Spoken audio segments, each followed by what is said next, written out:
Bismillahirrahmanirrahim. Assalamualaikum warahmatullahi wabarakatuh.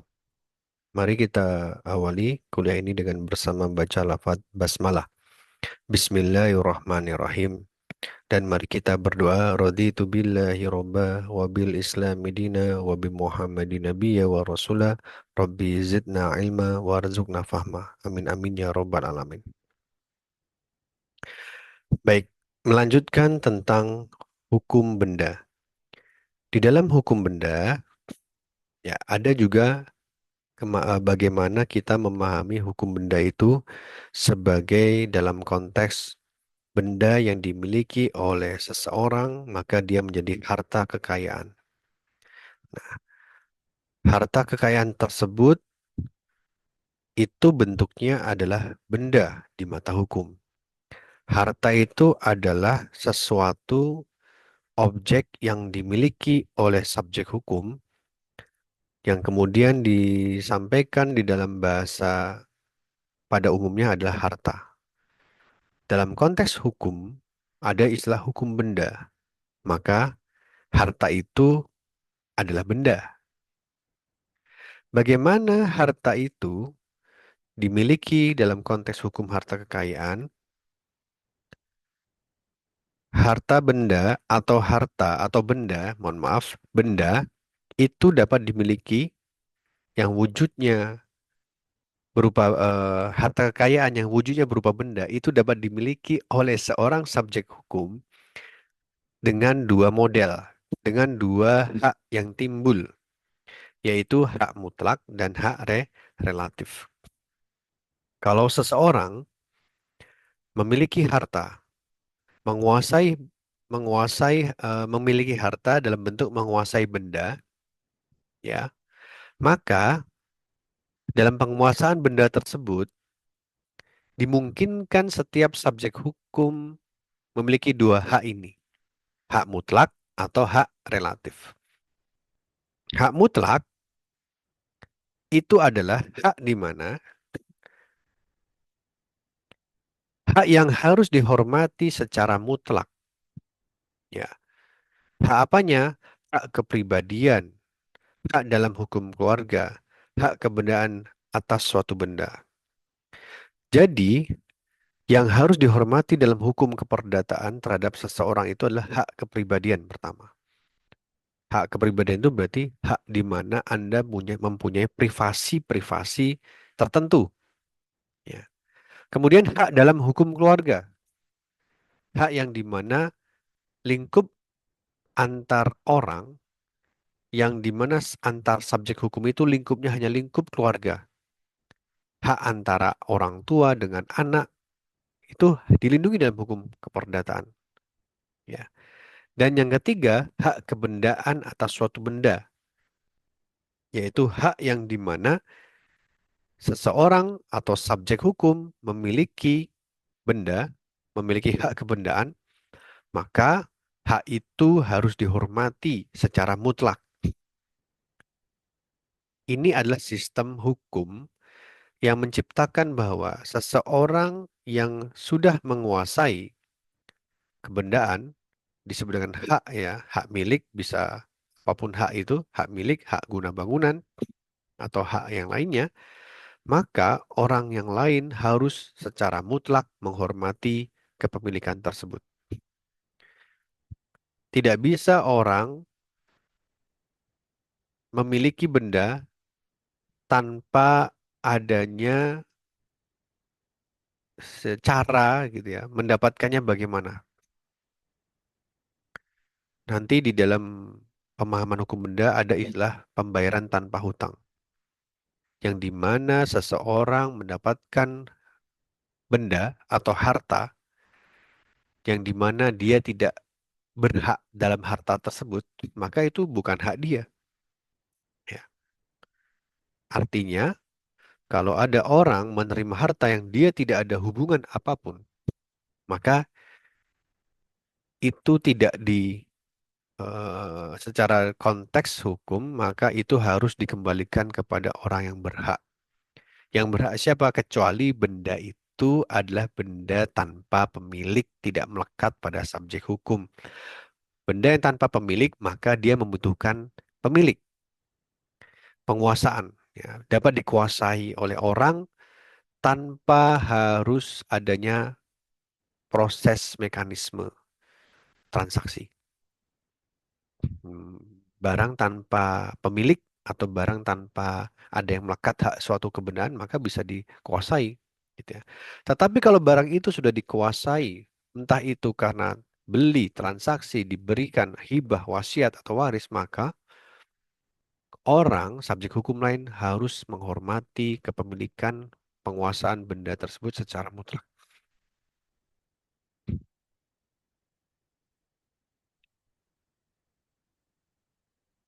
Baik, itu hak secara mutlak.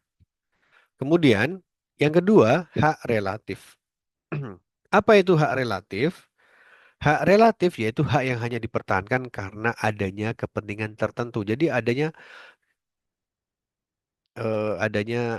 suatu objek tertentu atau adanya kesepakatan tertentu, ya. Jadi itu relatif saja dimilikinya. Benda tersebut dikuasai karena urusan tertentu, adanya poin tertentu. Ya, maka itu disebut hak relatif. Contohnya hak perutangan. Dalam hak perutangan, saudara adanya tagihan, ya, ada klaim. Saya berhutang kepada orang. Orang mempunyai hak klaim dan saya punya kewajiban untuk membayar. Ini relatif. Ketika hak ini, saya mempunyai hak untuk mengklaim suatu pembayaran terhadap saudara karena adanya hutang, maka itu relatif. Ya. Hak itu hak relatif yang dimana akan hilang ketika sudah dibayar hutangnya. Hak kerjasama dalam perjanjian pembuatan rumah, dalam perjanjian pembuatan apapun, ya, atau pengerjaan sesuatu, ada hak kerjasama.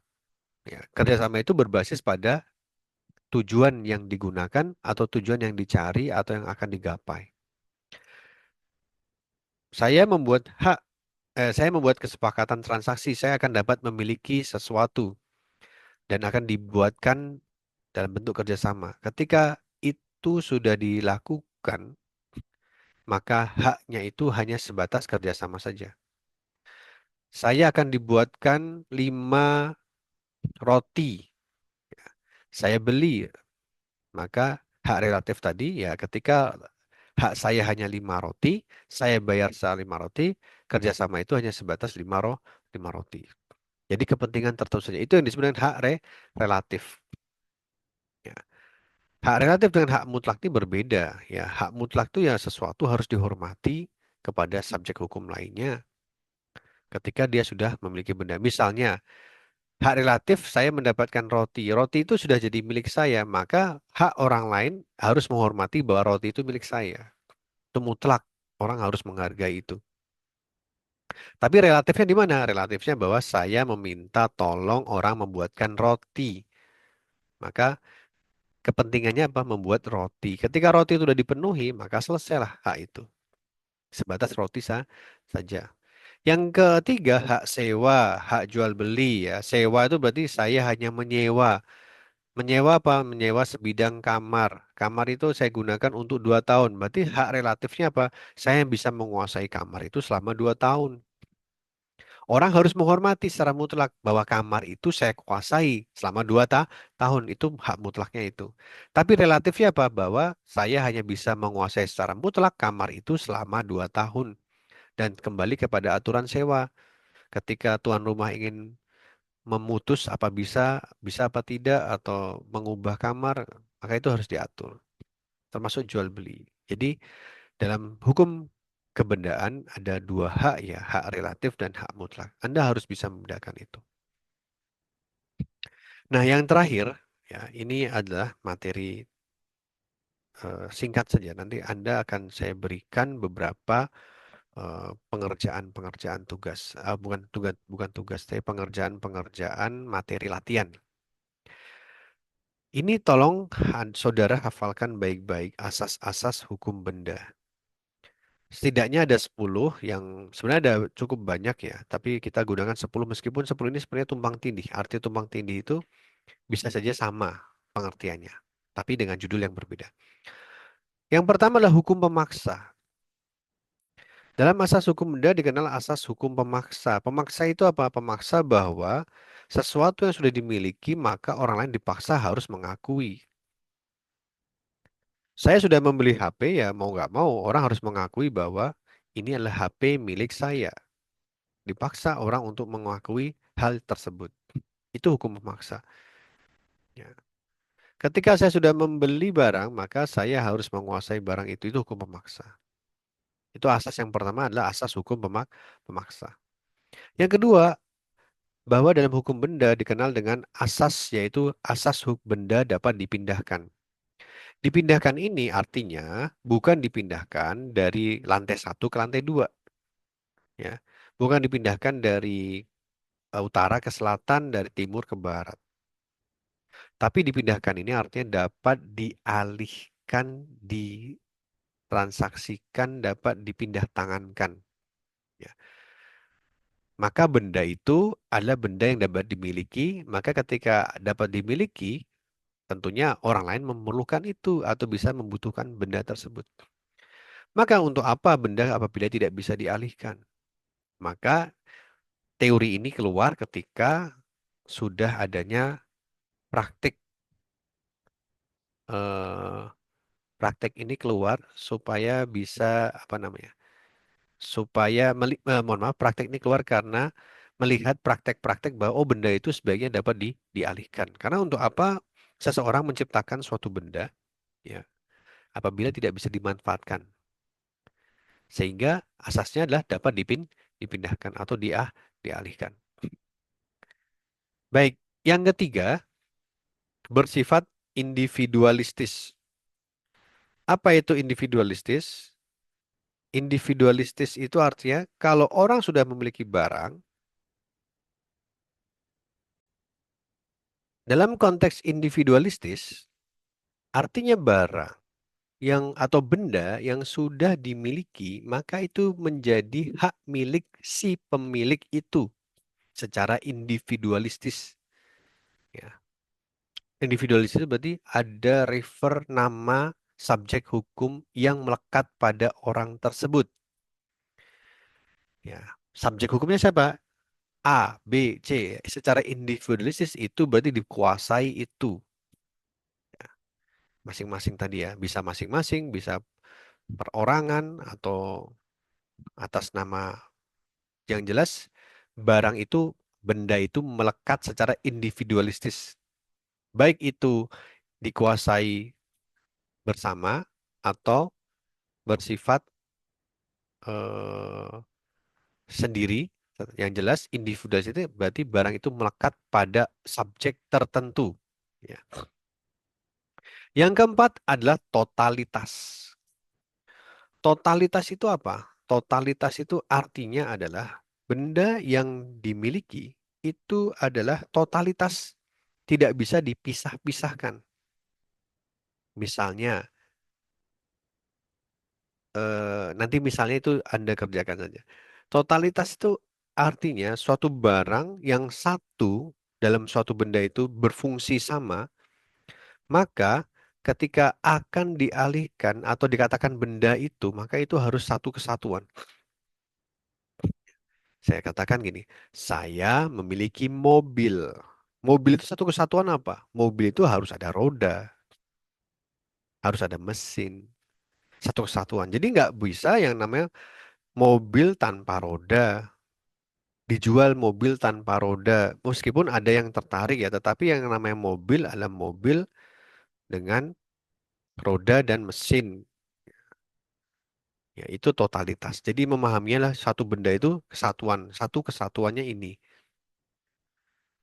Ya, kalau apalagi yang namanya misalnya beli HP, berarti HP itu totalitasnya harus ada sinyal gitu ya. Nggak ada sinyal, bukan HP namanya. Tapi apa? Apa mainan gitu ya. Yang kelima, tidak dapat dipisahkan. Sepertinya sama ini. Totalitas tidak dapat dengan tidak dapat dipisahkan sama.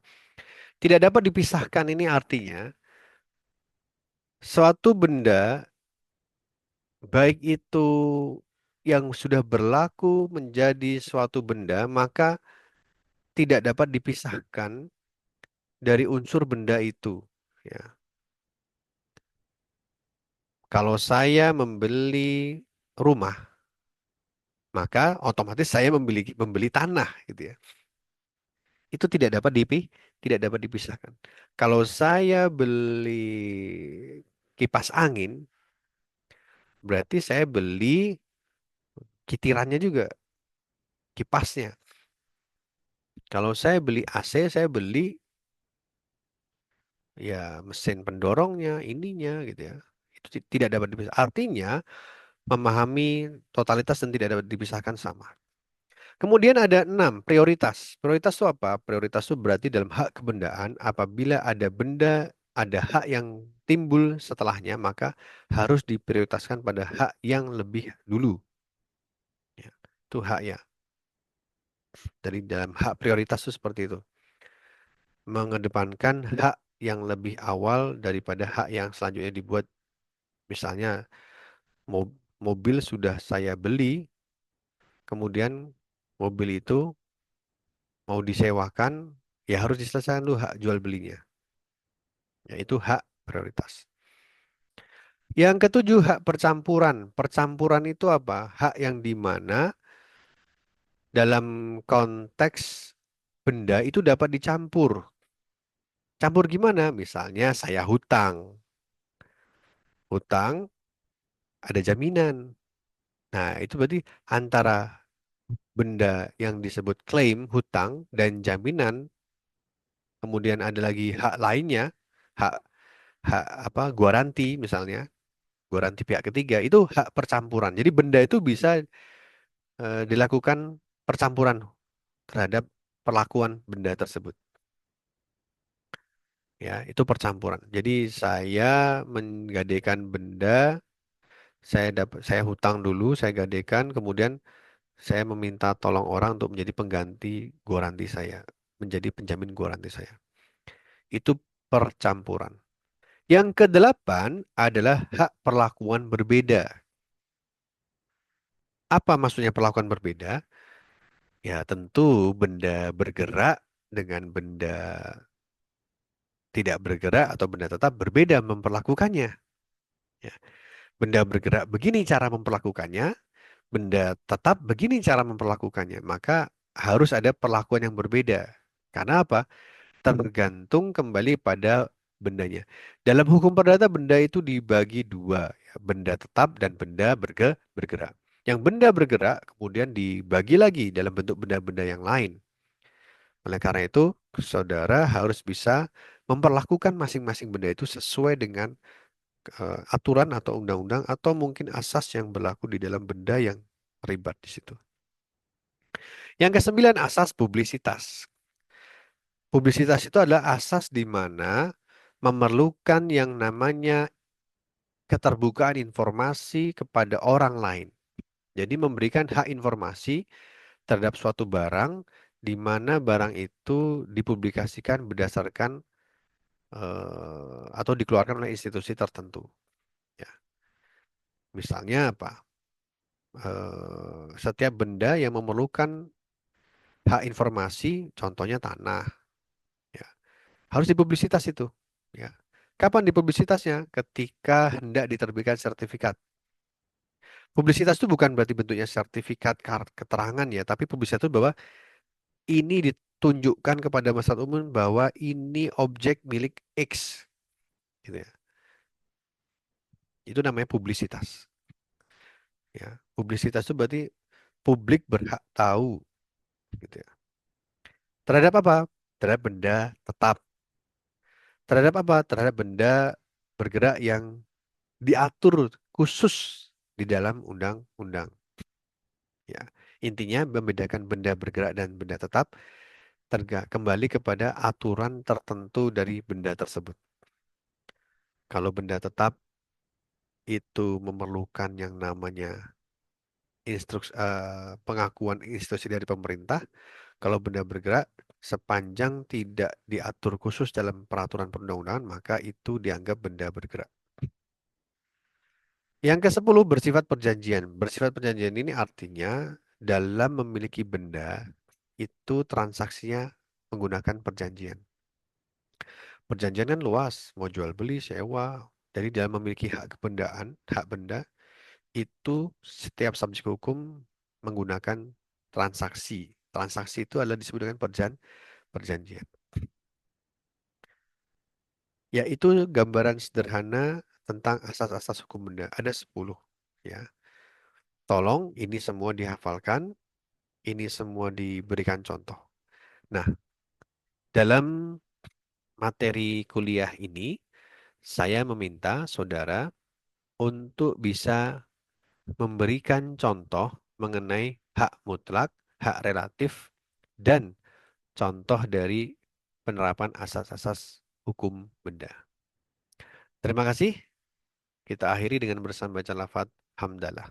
Alhamdulillahirabbil alamin.